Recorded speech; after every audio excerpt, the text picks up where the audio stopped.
Most of why we are stuck is because we're going into a circle, but you need to break out of that circle, right? You need to break the pattern somewhere. Hi, I'm Saloni, and I hope that this space acts as a small patch of sun for you. Not everyone has the time, energy, or money, frankly, to pay to self-help and overtly expensive memberships.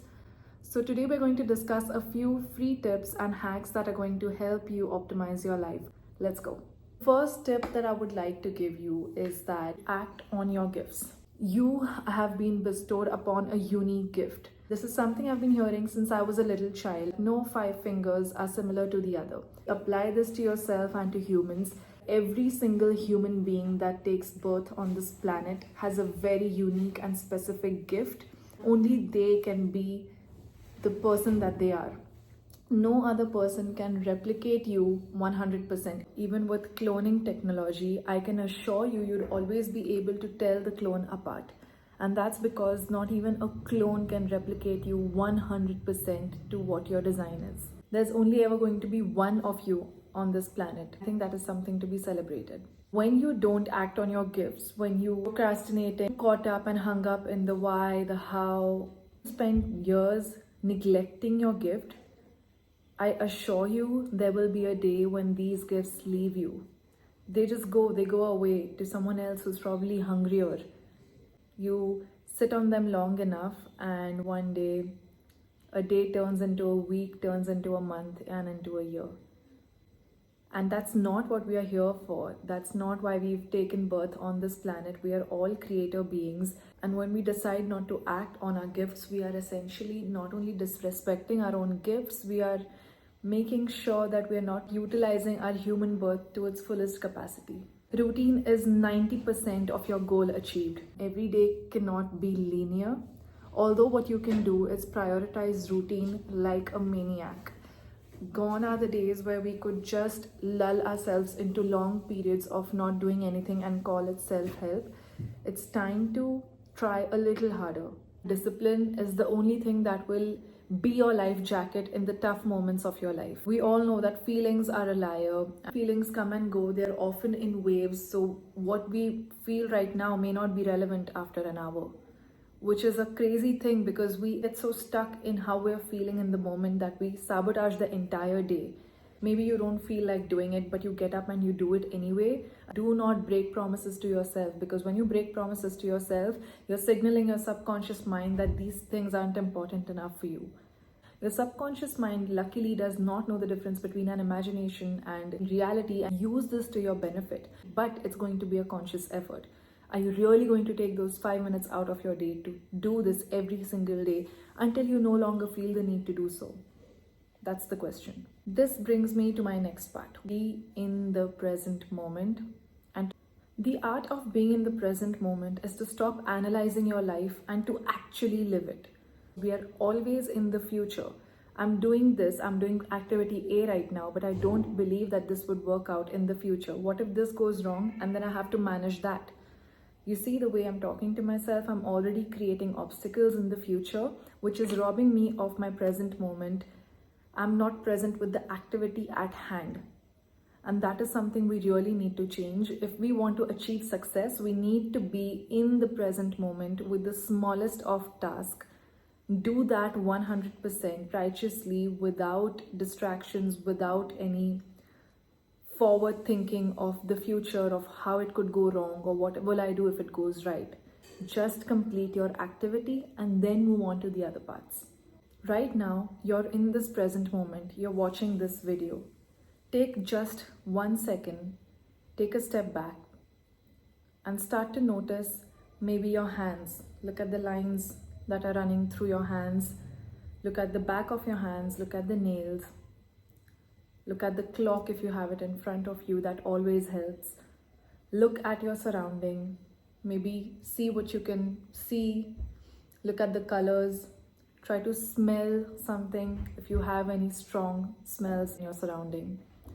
Or really come back to this moment. We are always outward, our attention is going outward like this. Try to zoom in and come back here. You're purely just viewing me in this moment. Be here for a second. That's it. That is the present moment. There you go. When you're trying to get back into the present moment, say a statement to yourself. I am holding this here, whatever. I'm trying to do something with the thread. I can say to myself that I am holding this thread right now.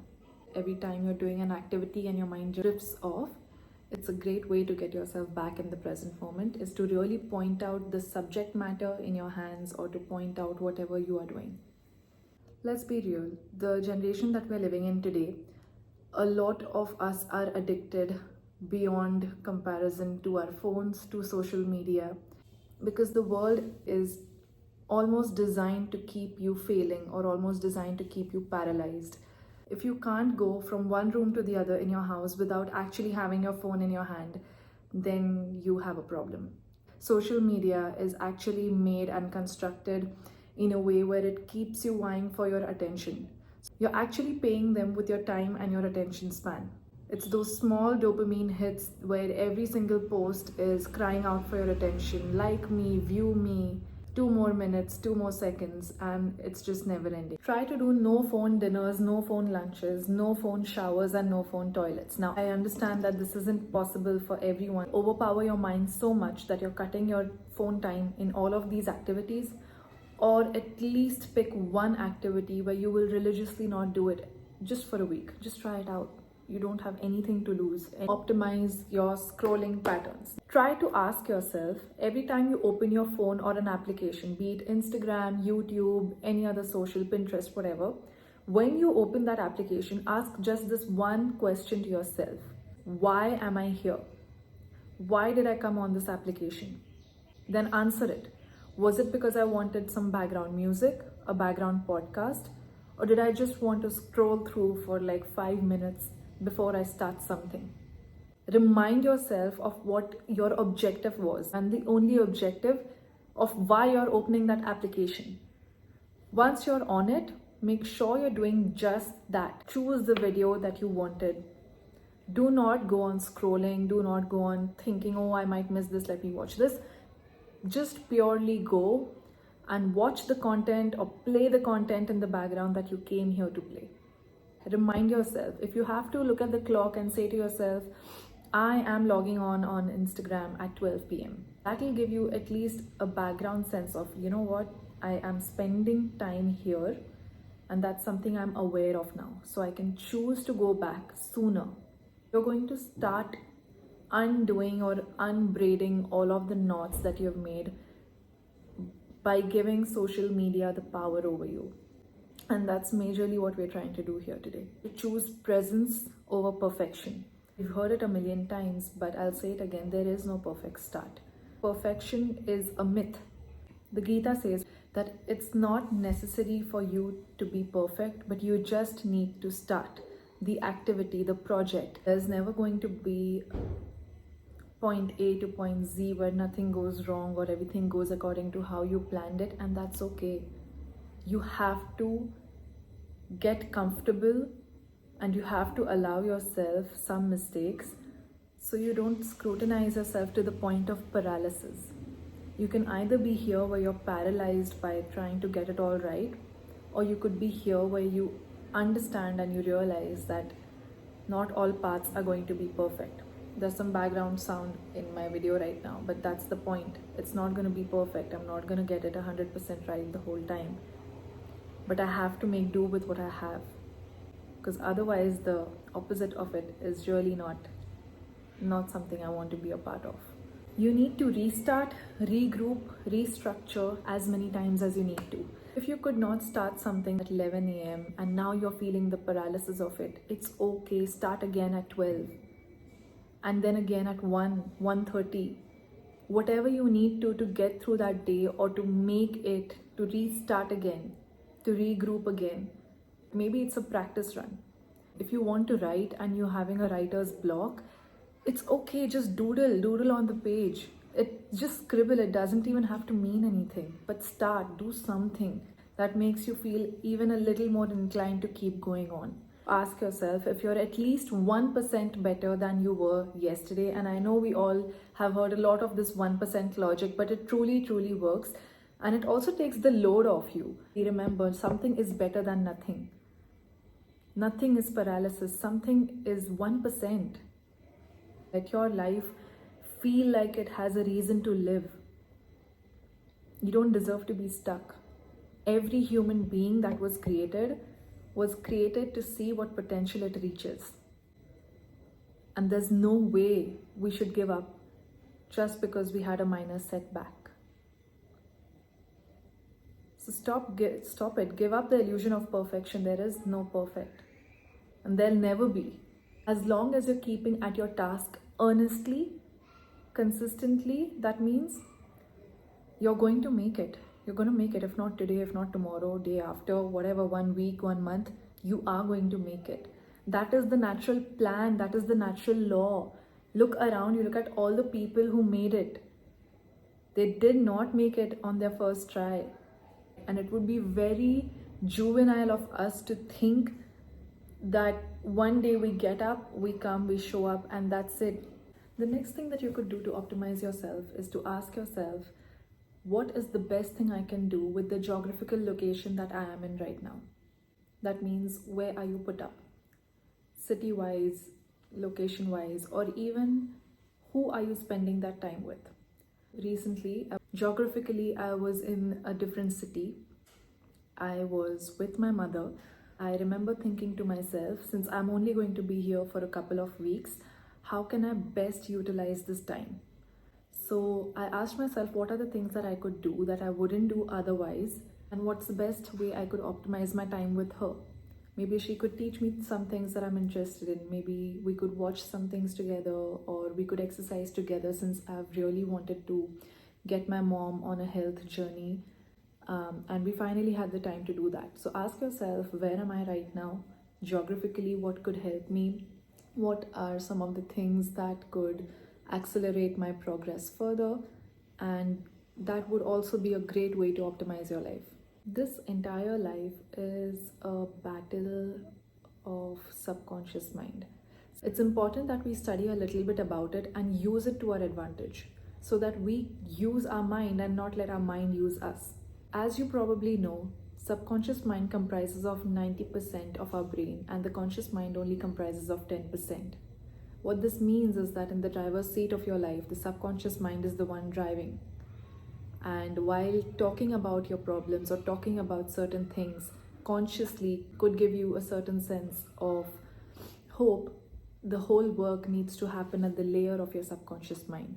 So when you're making changes here, the impact of it is showcased in your conscious life. Dr. Bessel van der Kolk wrote in his book, The Body Keeps the Score, and he says that most of the instructional messages of our body go from the body to the brain and not from the brain to the body. That means about 80 to 85% of the messages or the signals that are being sent to the brain are going from the body first, and then the brain acts and gives back the signal. What it does is it starts to rewire your brain so quickly that it becomes easier for you to believe this reality. And whatever you believe in your reality acts as a Bluetooth out into the source where we are directly plugged into. We start to send out these Bluetooth signals that are then reflected back to us, enabling us to believe whatever we are trying to change. Think of it like an algorithm of Instagram. The more you view something, the more you're shown something. So the system is interacting with you. It's just talking back to you, it's reflecting back to you, it's interacting with you. If we want to change something here to optimize ourselves, we need to keep in mind that we have to work with our body. Now that could look like yoga, that could look like EFT, that could look like EMDR, taking in some sunlight, and that could also look like meditation. EFT is one of the best techniques out there because it is such a low effort hack. Just take your hand and start tapping at your meridian points. Here, here, maybe under the collarbone, under the arm here. And all these points connected to the meridian of our body helps us wire a new belief or whatever it is that we are working with into our brain. It's one of the most fastest and efficient ways to get your brain to accept something. So if I keep saying, I am talented, I am creative, I am talented, I'm creative, when I keep saying these words, or if you're going through a difficult time in your life and you keep saying, even though I am going through a difficult time, I believe in myself. I will link it in the description below. There's this really great doctor. He teaches EFT and he has some of the best scripts that you could use to literally change your life within 5 minutes. Next thing is getting at least a little bit of sunlight, because we all know that we are highly vitamin D deficient, and sunlight not only provides us with vitamin D, it also provides us with serotonin release, which means that they are your happy hormones. You could maybe combine two techniques together to save up on time. You could probably combine doing yoga with sunlight. Do like a 10-minute routine. Don't go in doing a whole 1-hour routine. All these tips that I'm giving you are meant to be low effort. So if you're just starting out, these are great ways to incorporate two things together. Just do a 10-minute routine, maybe just do Surya Namaskar. That's going to get all of the different asanas in one compact set. That's how you start compounding. You build. So something I want all of you to look into is EMDR. Do practice it if you want to improve the quality of your life and you are having intrusive thoughts or something that's just been at the back of your mind and won't leave you. It works on the fact that we have a right hemisphere and a left hemisphere, right? All the information and memory from traumatic events gets stored in our right hemisphere, the right side of our brain. And when we are trying to do talk therapy, or when we are trying to get over this information or this memory has never made its way to the left side, because the left is your logical side. It is the one that analyzes. When you think you're analyzing a particular situation, it's still stuck in your right hemisphere because you are consciously trying to talk about it. It's a conscious effort. It's not a subconscious effort. So for this memory to make its way from the right side to the left side, where it then completes a cycle for you to close that chapter forever. For it to do this, we need to use our eyes. And actually, I'll make a video on this someday, what eye access and cues mean and why it's so important to use your eyes to change your subconscious mind. When we move our eyes like this, from the right to the left, consistently without blinking and without, looking elsewhere, like this, the trick is for you to start to think about the traumatic memory that you're currently going through. And you can do this with YouTube music or YouTube videos. Actually, it's called bilateral stimulation, what we are doing right now. When you're moving your eye from the right to the left, you are actually taking that memory, kind of uprooting it and planting it or pushing it into your left side, into your logical side, where your memory can finally find a completion. You keep doing this for a while until you realize that, it's not impacting me anymore. It doesn't make any difference anymore. It's just feeling kind of normal and neutral. And no matter how traumatic the memory, this kind of helps very, very quickly. People who have done EMDR will swear by it. You can look it up. Today, I am not going to go into the depth of it because of the nature of this video. The other thing that you could do is meditation. Meditation is supposed to change your thought patterns. Most of why we are stuck is because we're going into a circle, but you need to break out of that circle, right? You need to break the pattern somewhere. People think that I need to just close my eyes and not think about anything at all. I'm not talking about those kind of meditations, although they're really great. Not everyone is equipped to do those kind from the get-go. What I'm suggesting here is that you do guided meditations. Now, these are available practically anywhere. Just find a 5 to 10 minute meditation, whatever you are comfortable with, and let it guide you. Your entire job in this scenario is going to be to either just sit or lay down with your eyes closed, and you just have to take in the suggestions that you've been given. Before you frown upon the concept of meditation, you will just see how low effort it is and how impactful it really is still. One of the most path-breaking things that are found in the industry of beauty is lymphatic drainage or lymphatic massages. Lymphatic massages essentially help you to release the swelling and inflammation in your body. And this is really great for your immune system because of all the impurities that are clogged into our body. It's a gentle technique that just gets your lymph fluid moving. And what happens as a result of that is you start looking brighter, younger, more radiant, and not just that, you have a lot more energy because your lymph system is not clogged up anymore. The last and probably the most important technique that I could give you to optimize your life or create this ecosystem of a better life is grounding. You need to have a grounding in something bigger than you. Sitting at the park, bare feet in the park. No, that's not the kind of grounding I'm talking about, although it does play a role. The concept of it you feel is bigger than you, something way bigger than you. And that could be God, that could be source, that could be universe, that could be energy, whatever you believe in. You know, we are all tiny particles on earth. We're just beings plopped onto a floating rock.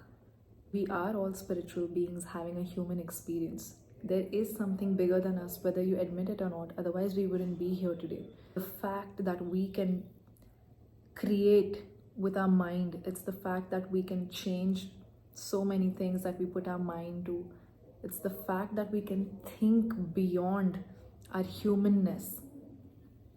It's not something to be belittled. And you know, one of the biggest reasons why we don't believe in manifestation or in universe or in God is because you don't believe that somebody could love you that unconditionally, that something outside of you could actually love you without wanting anything in return. To know that we are just loved for what we are. We don't need to give an output to be deemed as worthy. You can call it whatever, but it's there, it's bigger than you, and it's looking out for you. When you ground into this reality, you start to feel so much more positive. Like you don't have to have the control in your hands all the time. Like you don't have to play God all the time. That things will work out just because something is taking care of you.